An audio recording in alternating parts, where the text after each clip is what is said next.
Is it that you're jealous that Colt Cabana is doing so well in the New Japan Cup this year? Good as he fucking is. Is he? I haven't noticed. I haven't really been paying attention to that. He's like 2 wins away from being in the finals of the New Japan Cup. He's 3 wins away. He's 3 wins away from headlining Madison Square Garden. Well, you know what? When you're an established name in the business like I am for so long, it's just like it's hard to keep up with what's happening with Colt Cabana and other people. Wait, Scottye, how many years? Oh, so many. It's too many to count at this point. I'm in some legal battles right now with my former best friend. So. Oh yeah. By the way, did you hear from my lawyer again? Oh yeah. It's what? 6. By the way, he's a prick.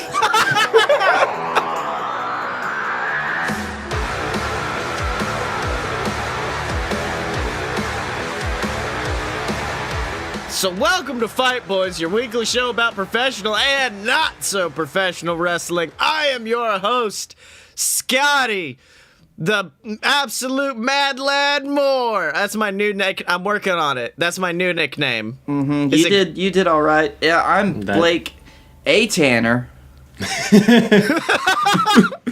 Next week we debut his alternate persona, Blake B. Tanner, and then we use the rest of the alphabet in subsequent weeks after that. Yes. Yeah. I might be stuck on Blake B. Tanner because then I could get to be the BBT. The BBT. Oh, I thought you were just gonna steal off Johnny B. Baz gimmick from WCW. That's why you needed it. Oh yeah. Oh, and also, what's that dulcet tone coming from a good microphone?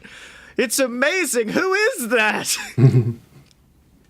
You keep it up, it's going to be the person going to drive to your house and break their foot off in your ass.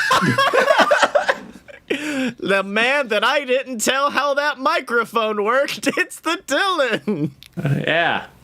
On the one hand, I was like, man, it was really nice of Scottye to give me his hand-me-down equipment. And then as I was not able to use, I was like, right. But then he did the Scottye thing. So it's kind of like I paid asshole friend tax on this. Yeah. On the other hand, you should have known that it was going to be a bit. Yeah. I thought the bit was going to be that it was going to break off because it only has one of the knobs. Yeah, only one of the knobs on it. I thought that was the bit. Yeah. I thought he was just going to wait for me to knock it over and we were going to have that little thing, but Well, the bit was going to be that he shoved it up his butt, but... Well, no. I see. The bit was going to be we were going to promote Dylan having this amazing retirement match and it was going to be really exciting, and then at the last moment we were going to say he was facing Baron Corbin in his retirement match. That was the bit. Oh, so this is what we're starting out with. We're going to fight tonight. Fucking what? Listen, I will believe that this is Kurt Angle's retirement match when the bell for WrestleMania, for the match at WrestleMania starts. Until then, we have, I believe, three Raws? Several Raws before WrestleMania. I'm sorry, I take that back. We have a whole 2 Raws. Is there a logical way to do the switcheroo, though? Because the only thing I've seen that would be good is someone online pointed out, he has the match with Baron. It's a 5-minute match. He makes him tap out to the ankle lock. Then John Cena walks out and goes, "I'm taking you out," and then beats him. And then, Kurt Angle then has to ask, "With what, John? How are you going to take me out?" And then John says, "Ruthless aggression." See, my personal thing that I want to happen is that Raw opens, Baron Corbin's making a speech up on, up there on the stage, and then he just gets Machka kicked, and then Rusev gives a very pro-Russian, pro-Bulgarian speech, demanding to retire the American legend Kurt Angle. But something else like that'll probably happen. Where if we actually believe it's going to be John Cena, which at this point I really don't think it will be, but him just coming out and being like, "You don't deserve it," and then AAing Baron Corbin would be in line with that time that he took Baron Corbin's Money in the Bank opportunity. It was just what, this? You fucking bitch? Yeah, and then just scooted it up the entrance ramp and then go chase after it, you mark. He dangled it in front of Baron Corbin and then tossed it over his head. John Cena. You ever notice John Cena is responsible for 95% of all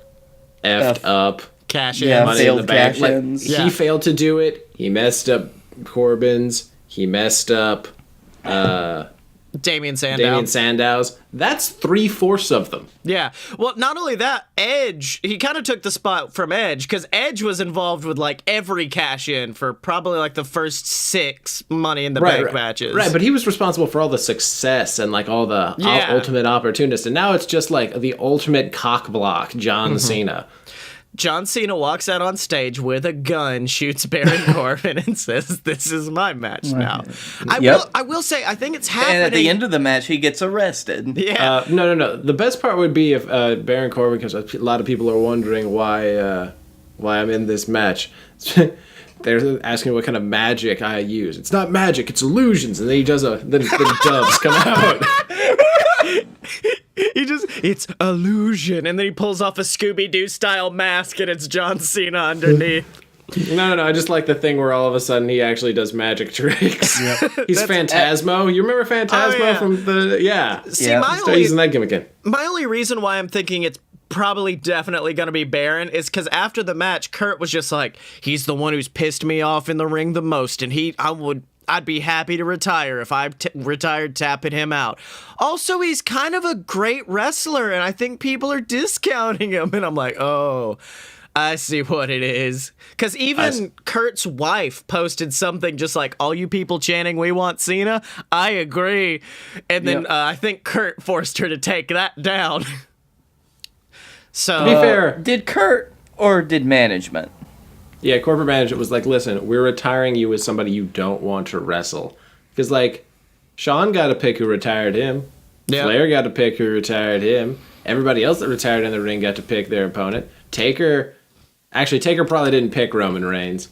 well, I could see Taker being fine with Roman Reigns, though. To be fair, yeah, but that's because Taker is, like, the greatest, like, man on top ever. Like, even Kennedy was like, yeah, everybody, he'd be like, come on, guys. Weather's fine up here. Let's make some money. Everybody else is just like, you get the fuck off my lawn, you new kid. also, Roman didn't retire Taker. I mean, I guess He should have. Yeah, he he did. could No, have. that was the last real match. We're Yeah. not counting anything after that. Mark Calloway wrestled those matches. The Undertaker's dead. Yeah. It was the American badass. Oh, man. I can't tell you how much money I would have paid to like watch Raw live if they had advertised the return of Big Evil at the WrestleMania after the one where I saw that. I would have just been like, take it, just take all of them. $9.95, fuck, take 18. Fine. Like take 19.98. I'll buy 2 months. I'll buy 2 months straight out to watch him ride out on a motorcycle and last ride somebody, anybody. Doesn't matter. Everybody, the whole roster. Have them line up like Antonio Inoki, chopping them in the face until they all get last rides. Let's do this.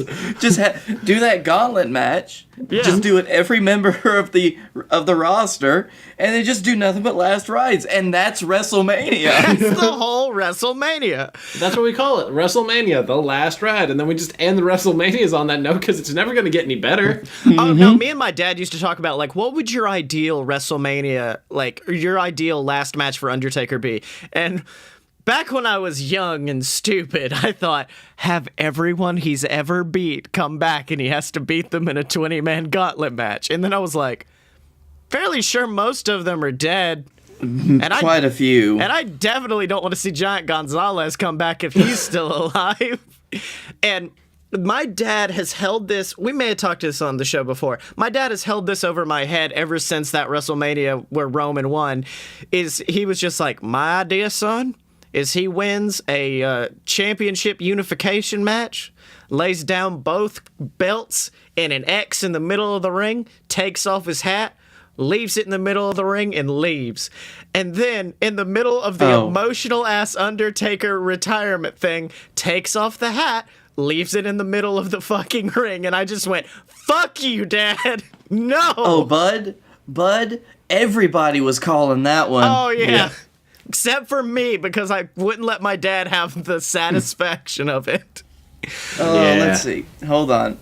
By the way, can we talk about, a lot of people are really hyping up this WrestleMania because, there's that match, which still, like, that match isn't going to be good, not because Baron Corbin isn't good, but because, as you can tell, like, I even just watched clips of it, but Kurt Angle is clearly, like, it's this, like, Undertaker levels of, like, okay, he can do a few moves, but, like, it's over. Like, we're gonna put you in the we're gonna put you down in Orlando, and you're gonna train the next generation. And he doesn't have Put you out to pasture. And he doesn't have the ambiance of Taker. Like, Taker, at least half of him is watching the entrance and how cool it is.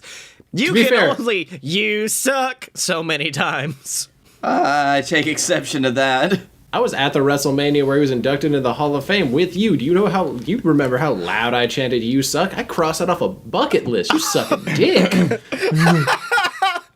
So we got that. You suck. Is Asuka even on the card? Not yet, but a lot of people are calling Asuka versus Sonya versus Mandy in a triple threat.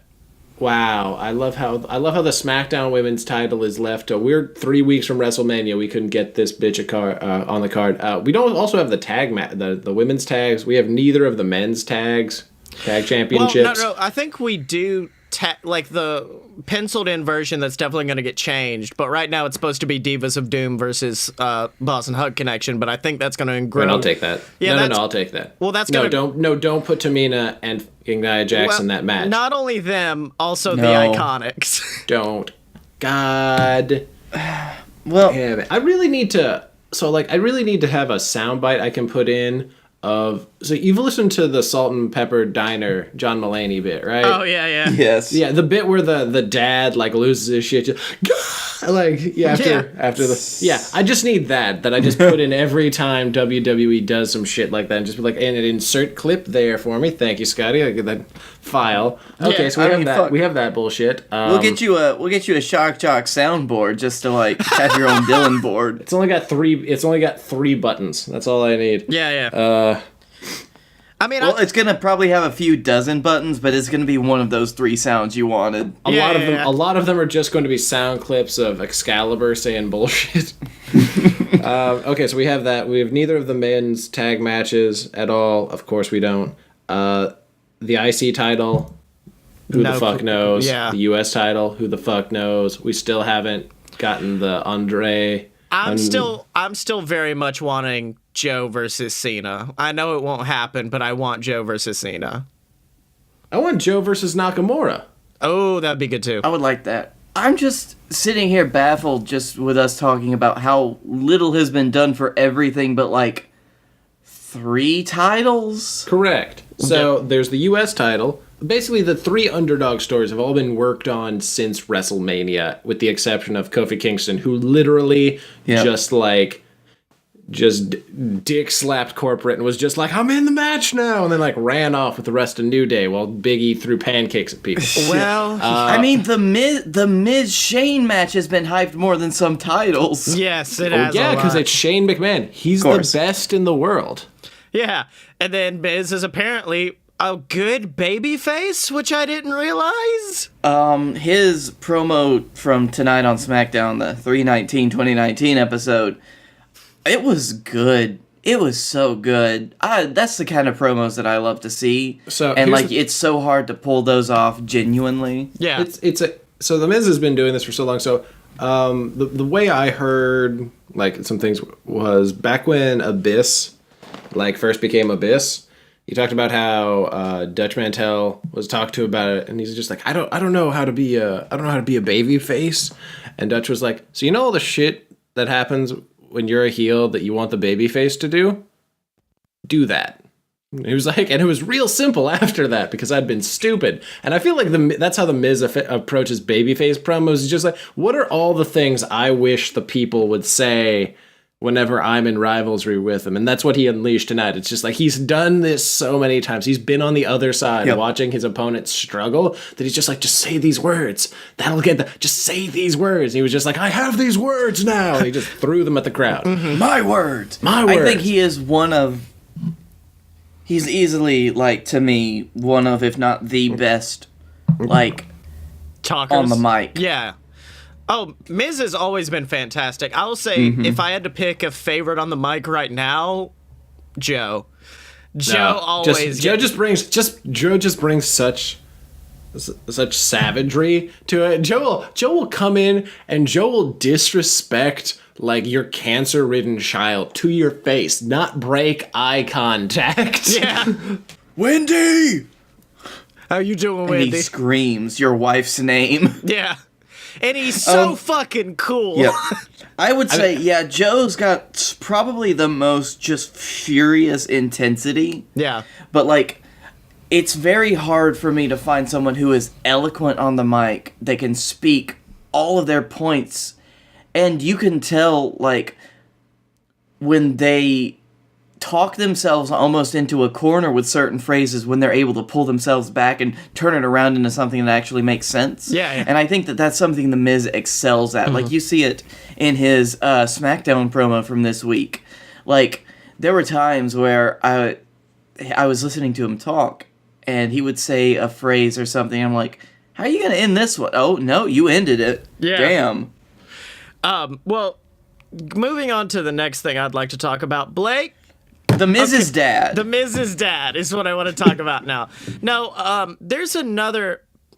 Well, now that I've been on Up, Up, Down, Down, I've reached my newest goal in wrestling, and I think I need to bring Blake with me, because there is a channel called Wrestling with Whiskey, hosted by Aiden English. Oh my boy, I'm so happy. It's just Aiden English, this awkward Kermit the Frog motherfucker, sitting down and being like, well, I had this whiskey sent to me, and it's so painfully awkward because it's just him. You can tell he has his iPhone set up in front of him, and he's just like, okay, guys, it tastes pretty good. Anyways, bye. If Colt Cabana can record his podcasts with an iPhone, then Yeah. I mean, to be fair, I saw what Colt Cabana uses for his recordings, and it's $175 plug-in for his iPhone. So well, I would guess so, because there's nothing that's it's extremely enhanced iPhone. does it with a fucking iPhone. It's gotta be the best microphone in the goddamn world. Yeah. I should know. I've had iPhones for 10 years now. It's gotta be the best microphone, because what you're working with on the other end ain't that great. Yeah. Hey, buddy. hey. Hey. So as I was saying, the WrestleMania card's been released. Remember shit. 3 or 2 years ago when we overhyped the shit out of it because we were getting AJ versus Nakamura and all of that? Yeah. Yeah. Getting a vague sense of deja vu, except it's not vague, it's almost exactly the same. Oh, don't do that to me. Oh no, about Oh, you ready for Lesnar Rollins to disappoint? Oh, it's gonna be there. You ready for McIntyre versus frickin' Roman Reigns to disappoint because the big dog is just gonna do the big dog like 8 times, and everybody's gonna be like, oh, that's right, he was slightly insufferable when they booked him like this. You ready? It's coming. You've already got the whisper into the Yeti down. That's amazing. You ready for Charlotte Flair to beat Becky Lynch? No, please. WWE Clean, don't. middle of the ring, Too natural selection. Yeah. On top of, she's gonna do it on top of Ronda, so that way she gets both of them at once. Oh, it's gonna be great. It's gonna be great. Double pin. Yeah, that's right. No. Becky's about to win. Then Travis Brown comes in and throws her out of the ring. And then Charlotte comes from behind, natural selection on Travis Brown, and then pins Ronda. Are you ready for the B-plus player Kofi Kingston to not make it on the stage? But like only- he didn't but- tonight? But only after Daniel Bryan gives the Triple H Booker T promo about how you people like you don't get to be WWE champion. Yep. And of course, after Triple H helps Daniel Bryan win the championship, retain. Yeah, 100%. Oh god, I feel like we could have a sideshow where we just book the worst outcome of each match of WrestleMania. We haven't had enough Pitbull performances, so Yeah, we need 5 more pins. I need one every 2 matches. I've been to so many WrestleManias specific. Oh, wait, by the way, WrestleMania 26 is going to be in Tampa, so who's ready for fucking Flo Rida to come back again? Wait, WrestleMania 26? Yeah, dude. Are we going back in time? Yeah, man.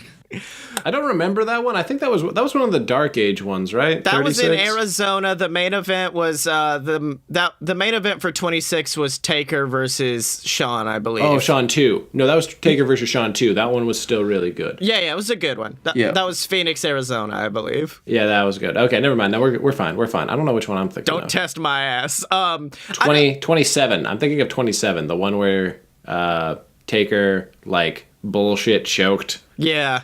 After getting his ass handed to him. And I Yeah. feel bad because that was Atlanta. We're our bad. Sorry. But I just Look, you may live close enough to Atlanta to own that, but I do not. I just love that I've been to so many WrestleManias at this point that I can say that I've seen an entire Flo Rida concert. So when people are just like, "Hey, have you ever seen? Who have you seen live?" I'm like, "Well, Flo Rida numerous times. It's my boy." It's actually going to be amazing once they start getting Flo Rida for non-Florida WrestleManias. Yeah, he's the new mascot of WWE. It's just Flo Rida. Well, it's Flo Rida, Pitbull, and like whoever else performs at their live shit. Kid Rock. Oh, speaking of WrestleMania, AJ Styles doesn't have an opponent. Yeah, he does. Oh, that's right. He's facing Randy. Yeah, it's him Yeah, versus that's Randy. right. Even if it hasn't, I'm pretty sure it has been announced, but even if it hasn't, it's fucking Randy at this point. Yeah, it is. I do love. Like, I'm fucking Randy. I do love Tom Phillips after they were. I can't remember if it was Kofi or the Seth match, but he was like, "That needs to main event WrestleMania," and I just kind of sat back, like, "Hey, Tom, fuck off. We all know what needs to main event WrestleMania, and it's not that." Tom. No, I really Tom. want. So here's the thing. I'm torn because on the one hand, I know that Seth Brock will main event WrestleMania because Brock Lesnar. But on the other hand, the women's triple threat should, because that's the only time that's ever going to be viable. Yeah. But then on the other hand, Kofi Kingston, being the first black WWE champion since The Rock, which was like whatever freaking Royal Rumble that was, is also very significant. So Yeah. let me put it to you this way. In the last decade, we've had as many, I'm going to use this, Indian champions as we've had black champions. Yeah. And there's a far greater number of one of those races than the other in the WWE. Yep. The only thing that makes me really sad about the fact that they've set up 3 underdog matches is I'm just sitting here like, one of them has to lose. You can't. Wrong. It's WrestleMania. Yeah, I guess you're right there. WrestleMania. And you know what? I got it coming in right now through the wire. Yeah, I'm hearing through the horn. They're actually going to end the show after each one of those matches. No. It's going to Yep. be a War Games style 3. What was the one that had 3 rings? Because War Games is 2. World War III. Yeah, it's World War III, except one Dude, ring. don't do that to anyone. No. Don't you dare No. do that to anyone. Have you ever seen that match? Like No. even just the OSW review version where you're just like, holy shit. It's not the match. It's just you've got 3 rings set up like that. And one of the rings is Becky, Charlotte, and Ronda, and one of the rings is Kofi and Daniel, and in one it's Seth and Brock, and you just get to pick your favorite match to main event. Okay, we're Yeah. Or That's- they pull a WrestleMania 2, and in Chicago we've got Becky Lynch versus Charlotte versus Ronda. In New York we've got Seth Yeah. and Brock, and then in Birmingham, Alabama we've got Kofi and Daniel. You don't even joke about that shit. Because A, I would be so fucking into that. B, the crowd would be so awful It would. for a WrestleMania main event. It would like Lafayette, Louisiana levels of awful. It would not be as bad as Lafayette, damn it. We had a SmackDown this year and we were not as bad as Lafayette. Can I? That's like saying you're the second fattest kid at Fat Camp. We Third, thank you. I think we solidly beat Corpus Christi. Yeah. Corpus Christi hasn't even had a show. Now you're beating your imaginary friend. No, we're just beating the one that didn't come back to fat camp because they got too fat. Jesus Christ, I'm sorry. Blake. I'm sorry. So I'd like to end this segment talking about the fact that my favorite crossover of all time happened this week. It's two of my favorite shows crossed over because I don't know if you've seen the pictures, but apparently Lana was just walking around the streets of New York City in a leotard. I did see this. Fuck me. She was just walking around in like a long fur coat and a leotard doing a photo shoot in fucking traffic. No. I'm okay with the first half of this. Yeah. Yes, I mean... Until you added in traffic, I remember what you were talking about. I was going to be like, and? I will also say this. I was about to follow up with, and were there hay bales? Not seeing any problems here. Hay bales. Actually, the cars were the hay bales this time. Oh, listen, I'll still watch her climb that. I will. Now, I will say this was New York traffic. Yeah. Which is... Well, if I may, let's say Brooklyn traffic, because let's cut to one of those people in that car who was Stephanie Beatrice of Brooklyn Nine-Nine, my bisexual queen Rosa fucking Diaz, who, I don't know if it was on her Instagram story or what, just took a video of Lana with the caption like, I just want to get to work. I don't want to be stuck in traffic for your stupid photo shoot. And it gave me so much life. I was so happy. I was just like, this is my favorite crossover of all time. Raw X Brooklyn Nine-Nine.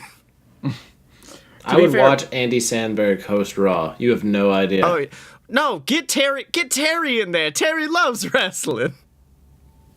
No, I want Terry in the ring, damn it. Have Terry stand next to Titus O'Neil and they both do the chant at the same time. People be like, which one's which? Yeah, someone's standing there someone's there with a gun. He's like, I don't know which one to kill. Which one's the real Terry Crews? No. And then you get Titus over by having him do Terry Crews's character from Idiocracy. Oh yeah. Oh fuck yes, dude. That'd be amazing. President Camacho. Yeah, there you go. Come on, it'd be great. But you know what else would be great? If we just kept this segment going for the whole hour, yeah. Oh, I was gonna say a nice bowl of Sugar Crisp. That delicious taste. Sugar Crisp. What's Sugar Crisp? Sugar Crisp was the old version of our sponsor, Golden Crisp. It's got the craveability that you need. Golden Crisp, it's good. Yeah, solid save, bud. Good job.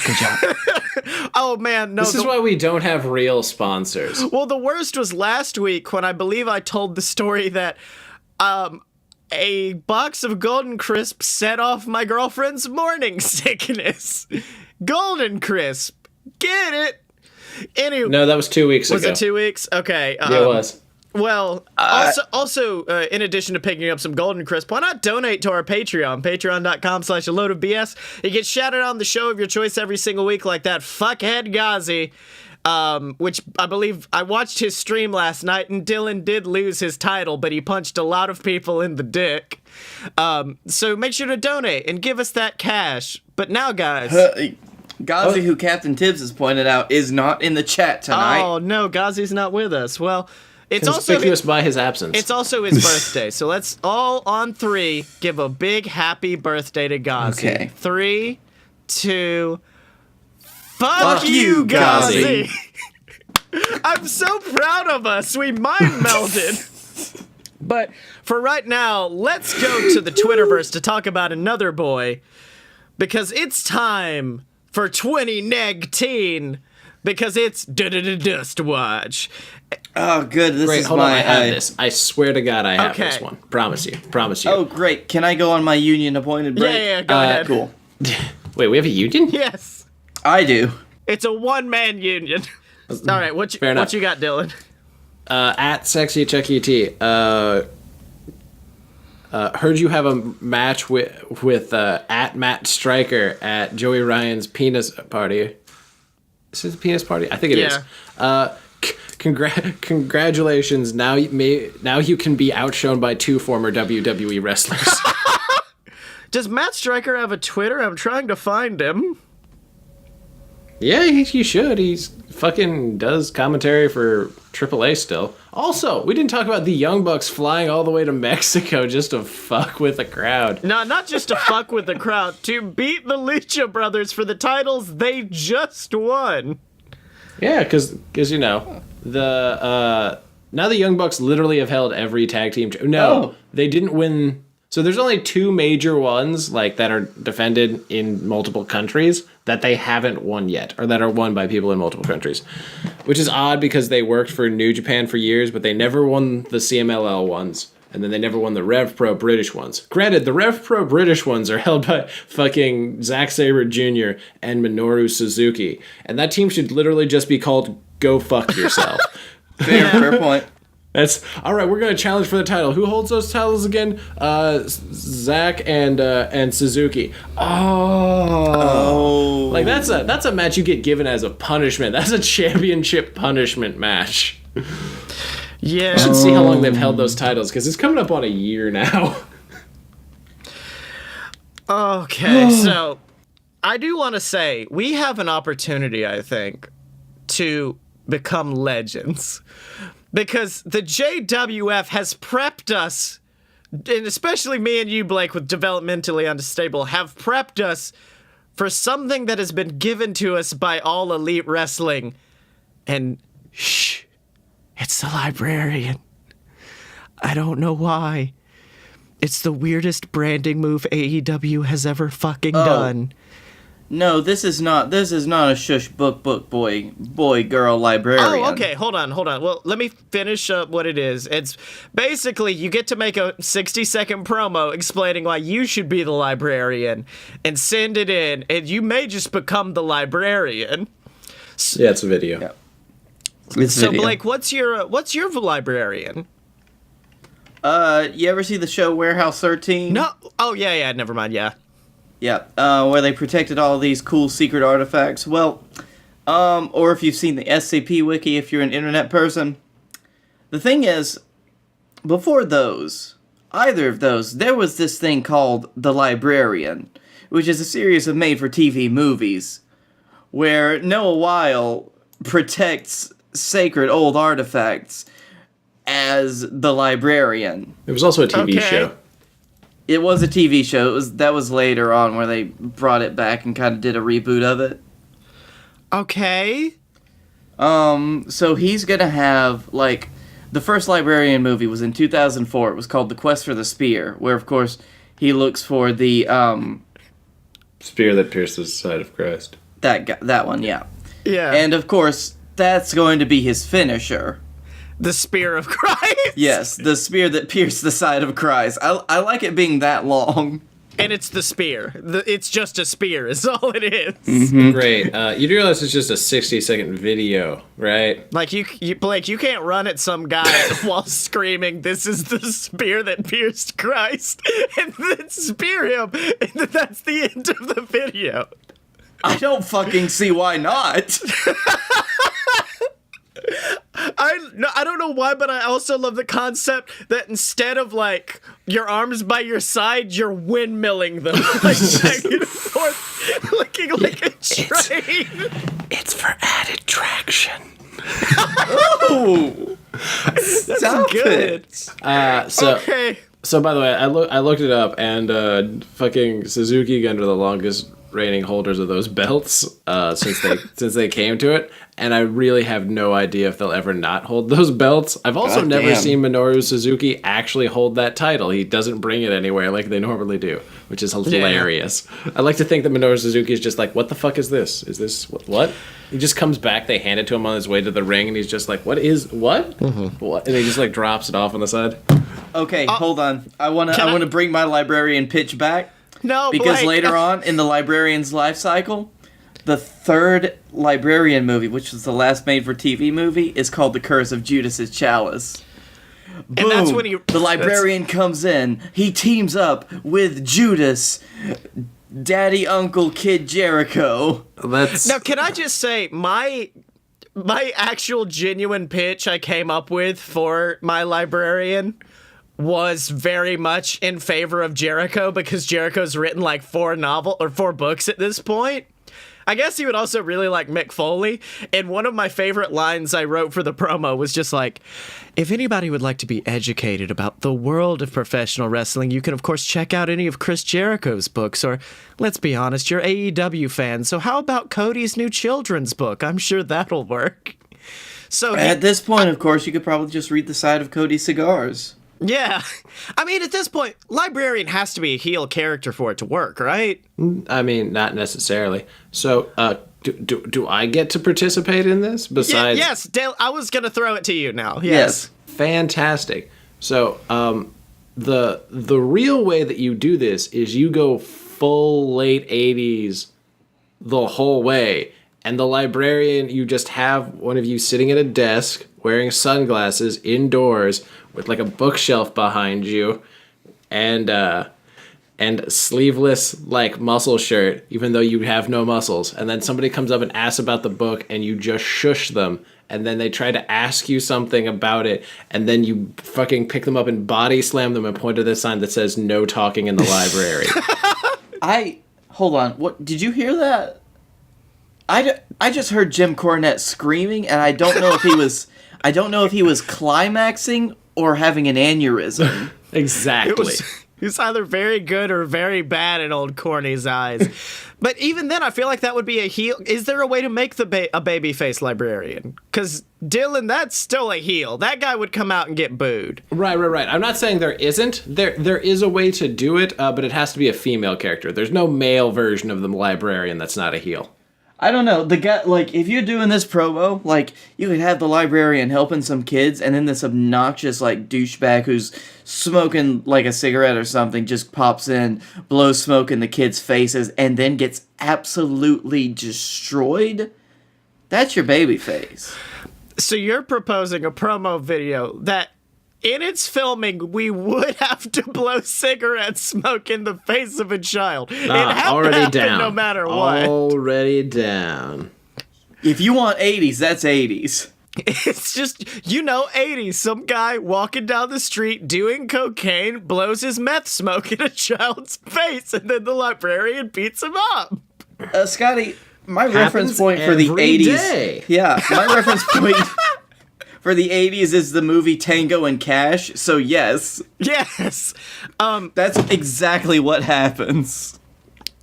I'm really interested in the baby, but I will go back to my pitch for it. And my pitch for it was very much a character who hated the fact that, like, wrestling fans have gotten so loud with chants and whatnot. So he would begin with, like, shh, it's a sound of silence. Oh, God. Do you know what would happen? Hold on, start that again. Shh. What? Yeah. Oh, yeah, exactly. No, this character is made to get wooded.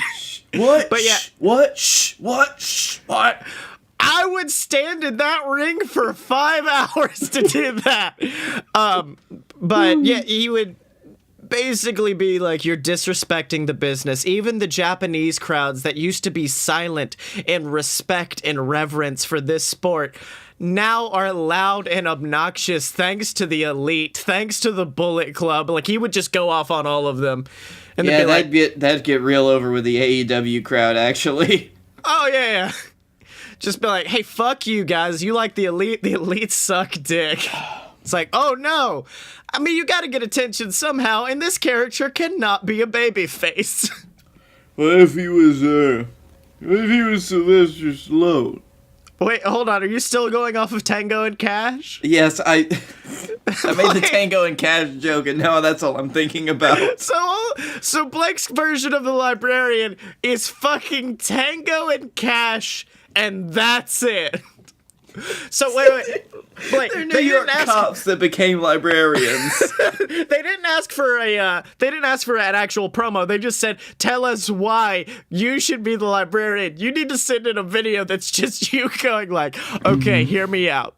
Tango and Cash, but they're librarians," and then cut the video, and that's it.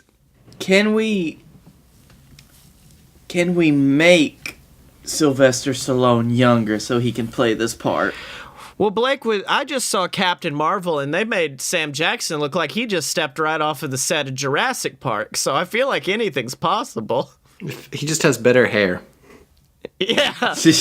Not the reference I thought you were going to go with, but I accept it. Are you talking about the Clark Gregg that looks very, very unsettling as a young Agent Coulson? Because that's also a thing. No, that's true. I come from the generation where Tron Legacy was our first dip into making actors look younger. Oh, let's not talk about Tron Legacy because this is still a wrestling podcast, I believe. Is it? Is it? Is it though? We spent the last 30 minutes talking about the Librarian, who is maybe a wrestling character, but okay, what's good about librarians? Is there anything good about librarians? Helpful cultivation of knowledge and free resources. Yeah. Okay, so if we're making this a babyface, he walks down to the ring, flinging books at people. Okay, let's. No paperback. Or we could have this backstage thing where people are asking questions, but instead of coming up and being a know-it-all using Google, they just provide very relevant book material, like self-help books, or here's this fiction, this biography about this thing you were just talking about, or here, have you tried the latest novel from so and so? They're talking about their favorite, and he's just bringing reading, just promoting reading. Yeah. And so it's just a series of backstage segments like that. And then somebody says something and comes back and says, have you seen this latest selection from, and then just knocks him the fuck out. Oh yeah, absolutely. yeah. Okay, hold on. How about this? That's the best pitch I've got. I'm sorry, we're good. You know how recently these free libraries that people have been having, the little book boxes where you leave a free book and you take a free book, how they've been getting vandalized? This is the Protector. Okay. It starts out, you got a couple of ne'er-do-wells who are gonna tag this free book box and burn all the books, they're getting ready to do it. And then all of a sudden, from the back, you see the largest Webster's New World Dictionary smash into their necks. And this his gimmick is, he is the book-based horror. He beats people up who mistreat books with books. Okay, so he beats up books with it. Okay, now, I like this idea. Heels in the ring, heels going off about something, and then you just hear, shh. And then the librarian just starts walking down to the ring. And then the guy's still trying to, no, I'm the best in the world, and this is what, shh, shh. No, stop it! Shh, shh. And then the crowd, everyone around you at once, shh. So everyone is shushing the heel in the ring at once. He doesn't have to say a fucking word. He's just getting over from how much they hate the heel in the ring. That's my only way of making this work that does not involve book-based violence or just walking around backstage and being a helpful gentleman. I really want the book-based violence, though. No. Okay, so how about this? He shushes all the way to the ring. The guy just goes, "Are you done?" And he goes, "Well, I just wanted to show you this book." Pap! Slaps him across the face with the book. Good. Yeah, and then I just now realized how tiny books are, so if you try to do a chair shot with a book, your whole body is scrunched together. Oh no, this is a thick book. Or do we go to the Undertaker angle, and then when he comes out, he has his druids, except they're all doing that Monty Python, and they hit each other in the faces with books. No. It's more like, shh, shh, shh, shh. Oh, shh, shh, shh, shh. And then he comes out in a long, dark cloak, but also, the robes of, not a graduate, but that guy who leads the graduates in, whose head looks like a muffin, that guy.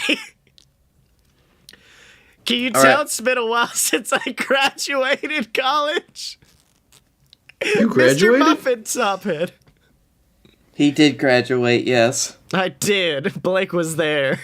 I was there. But you know where I want to be? Oh, thank God, because this segment died. It died the minute that you delved into the library of the librarian, and then Tango and Cash. But I want to be. It died and something great was born, damn it. I want to be where the people are. And you didn't want to nurture it. You let it die. Because I've never seen Tango and Cash. I'll fucking admit it. I'll admit it. You got it out of me, you son of a bitch. I know it. Our friendship is a lie. You people are the reason I drink. Hey guys, just go buy some fucking merch at merch.loadedpurebs.com. I don't know. Shit. It's been one of those episodes, I guess. We had a great first segment. The second one, we got a little BS-y. I was gonna say, would you like to spend the next 10 minutes re-recording this segment? No, we have an episode of A Load of BS to record after this, gentlemen. Let's continue. I was trying to keep it on the rails. I was like, well, how would it work as a babyface gimmick? Or perhaps we could discuss the elements of a heel character. Meanwhile, Blake is like, fucking Tango and Cash! And that's how you make it work as a babyface, god damn it. He's just, no, you know how like Blake, those library... I'm not gonna ask you, how drunk are you right now? I'm not. I'm just so fucking tired. I've had 2 Mike's Hard Lemonades. You know those libraries that have VHSs in the back? All they've got are VHSs of Tango and Cash. That's his character. Anyways, guys... He shoots them out of a t-shirt cannon. I like that, yes. All right, but I guys, we can't do this show anymore, so I think we need to turn it over to some trained professionals, and I'm talking about Captain Tibbs and Silver Spoon for another episode of JWF Monday Night War. Welcome, ladies and gentlemen, to JWF Monday Night War. I am your host, Silver Spoon, joined as always by the man who's got a Ferrari heart and a Jeep Wrangler body. It's Captain Tibbs. How you doing, Sills? You play Halo? No? What? Does Halo got anything to do with WrestlePalooza? Yeah, there might be our sponsors. I play Halo. Not really. WrestlePalooza now brought to you by Halo, the first one. But Tibbs, speaking of WrestlePalooza, we are firmly on the route to WrestlePalooza. We've got the card stacked. We've got amazing matches. Brunch Boy Baron Corbin taking on Momoa Curry. The BS versus Coach and Friend. And then, of course, Tibbs, this amazing grudge match as the Dylan takes on the Kentucky Gentleman, Chuck Taylor. What do you think about it, Tibbs?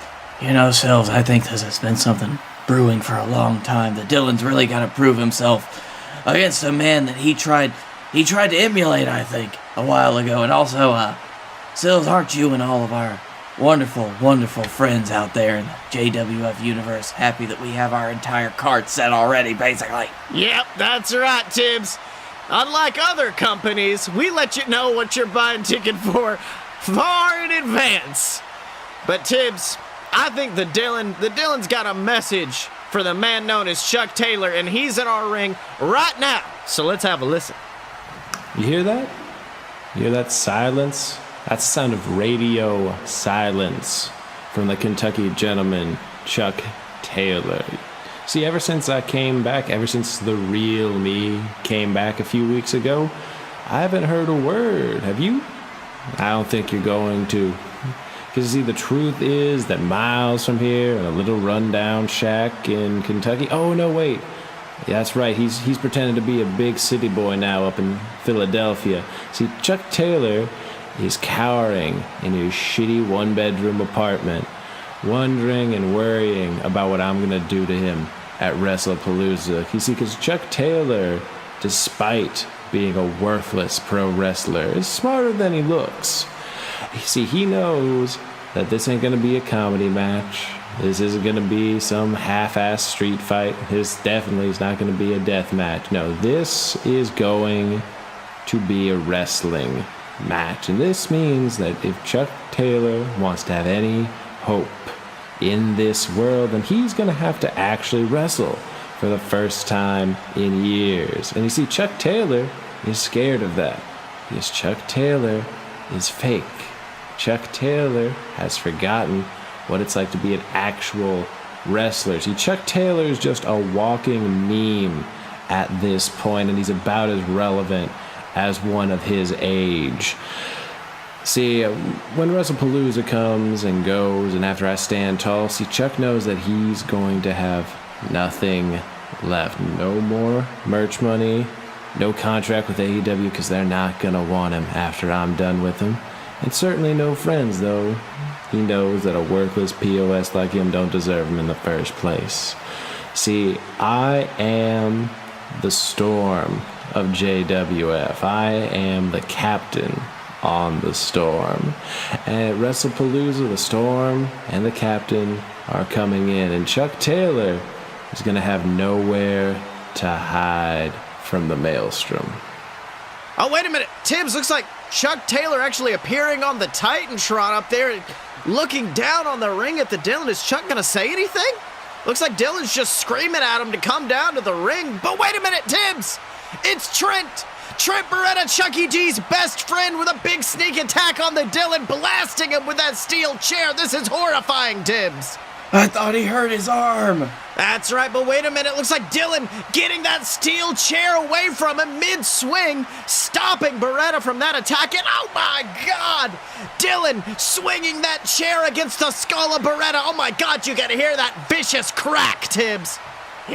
That's right, the Dylan going back to his old ways, reminding us who the Lord of the Smart Side truly is, brutalizing Trent with that steel chair. And Tibbs, I'll be honest with you, I'm terrified for what Chuck Taylor has waiting for him at WrestlePalooza.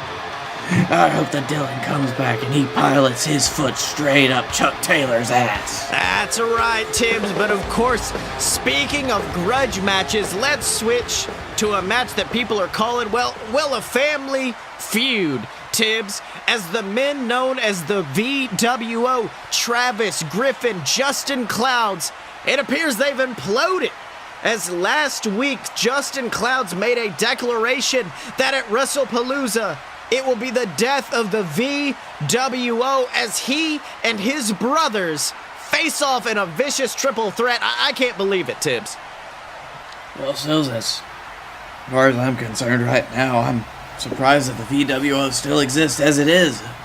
That's right, Tibbs. I mean, of course, we've seen Griffin and Travis fighting back and forth in recent months, but of course, with the addition of Justin, who knows what's going to happen when you throw that wild card into the mix. So last I saw Justin, he was on an island somewhere listening to chill man music, boat music as they call it. That's right. For it to be enough to get him to get up off that and come back to set his family straight, you know, Sills, I think he's going to be bringing some fire. That's right, Tibbs. But of course, let's go away from a team breaking up to a team reuniting. As last week on A Load of BS, we saw as the team known as Coach and Friend, Coach James and Honey Mustard Jenkins. They've been gone from the JWF for so long, but they reunited in the ring last week as a concentrated effort to take on the BS and go for their JWF tag team titles at WrestlePalooza. Tibbs, what do you think about it?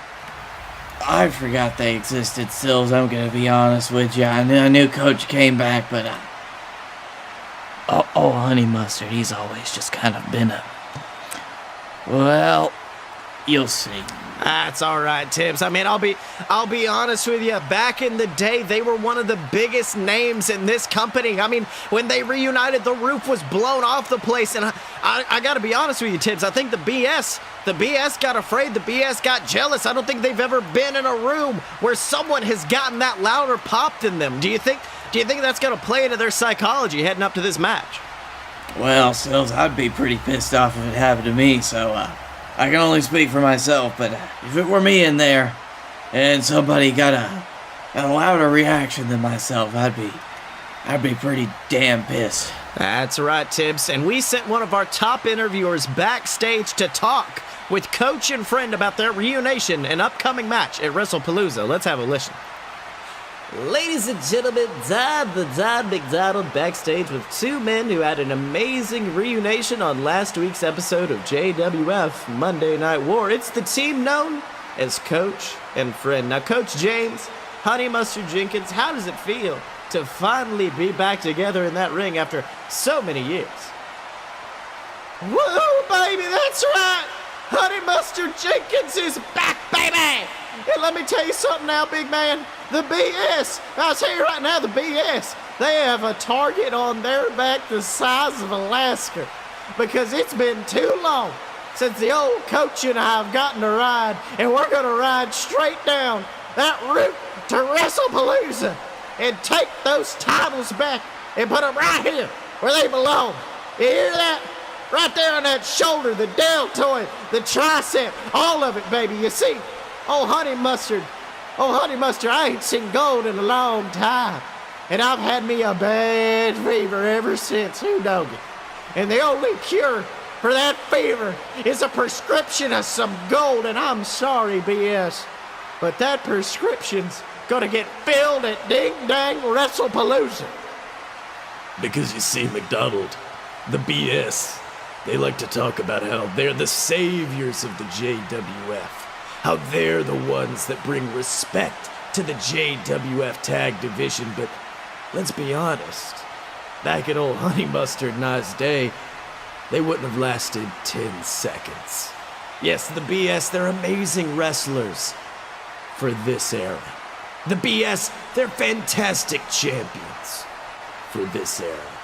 But you see, this era ain't the era of Coach and Friend. The era of Coach and Friend had some of the most dominant tag teams this company has ever seen. We wrestled Hall of Famers, bested each and every one of them. We crawled so the BS could run. And those boys, well, they've got a very rude awakening coming to them at WrestlePalooza when we show them that the Coach and Friend, well, we're better than the best. Oh, I know that's right, baby. Listen here, Coach and Friend are coming to dominate. Best tag team in the business. Tell you what. Well, Tibbs, looks like Coach and Friend, they are here and they are ready to dominate at WrestlePalooza. How do you feel about that? He still got that stain on his shirt 42 years ago. Well, that is, of course, why they call him Honey Mustard. That ever-faithful Honey Mustard stain on his shirt right there, Tibbs. But, of course, Tibbs, let's forget about that because, Tibbs, you've got a match at WrestlePalooza, apparently. We've got something astounding that happened last week when, of course, in that ring, we saw the Canadian crew, the team of Felix Ball and the Lumberjack, violently assaulting your son, Canada Charlie, and you came to his aid, Tibbs. It was, I'll be honest, a beautiful moment seeing father and son reunite in the ring. How did it feel? You know, Sills, it felt like something I should have done a long time ago. I said that when he came into this company, the only one that would be beating the tar out of my son like that is me. And I didn't want to do it, but I did. And then when someone else came in, started beating the tar out of my son, it made me realize just how much I loved him and needed him. Wow. So I'm going to save him. I saved him. That's right. I love him. That's right. He's my son. That's right. Charlie. That's Chuck. That's right, Tibbs. And of course, I mean, now we've found our 5th match for WrestlePalooza because it's been announced that you are going to team with your son, Canada Charlie, to take on the Canadian crew, to take on your mortal enemy, Felix Ball, to take on the Lumberjack. Tibbs, let me ask you, do you have a message for Felix Ball ahead of this match? Sills, I'm going to be straight with you. I care so little about Felix Ball and the fact that he still exists on this earth that the only thing that I'm going to do is drive him further and further into the ground until he is just a pulp of man. And I am going to enjoy every second of it. But Tibbs, I hate to be the one asking hard questions here, but I mean, you say you don't care about Felix Ball, then why exactly do you scream his name literally every time he comes out here? You see, Sills, you don't understand how caring works. When you care for somebody so little that you actually negatively care about them, you care about them more than anything.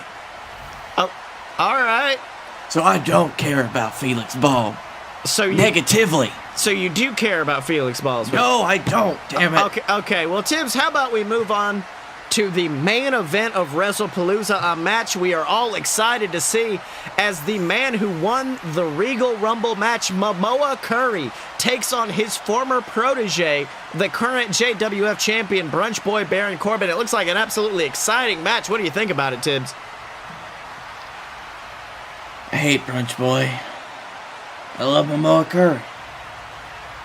That's it. All right, pretty simple words, but of course in recent weeks we've heard from Brunch Boy, who thinks that Momoa Curry, that he's just a part-timer, that he won't be able to stick around and hold up to the rigorous schedule that he used to be able to, and I think Momoa Curry has a response to that, and he's in our ring right now, so let's have a listen.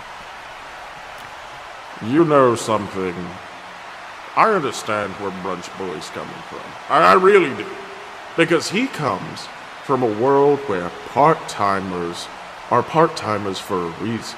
He comes from a world where people don't wrestle every week because they can't. They can't handle the road like full-timers do, and I understand why Brunch Boy feels the way he does about me, but let's be honest. I'm not a part-timer because I can't hang, no.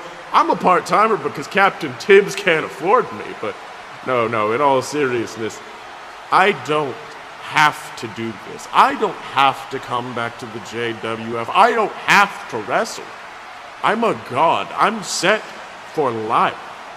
I come back to this company when and only when I'm needed. When something truly horrible is going down in this company, I do everything I can to fight to make it right.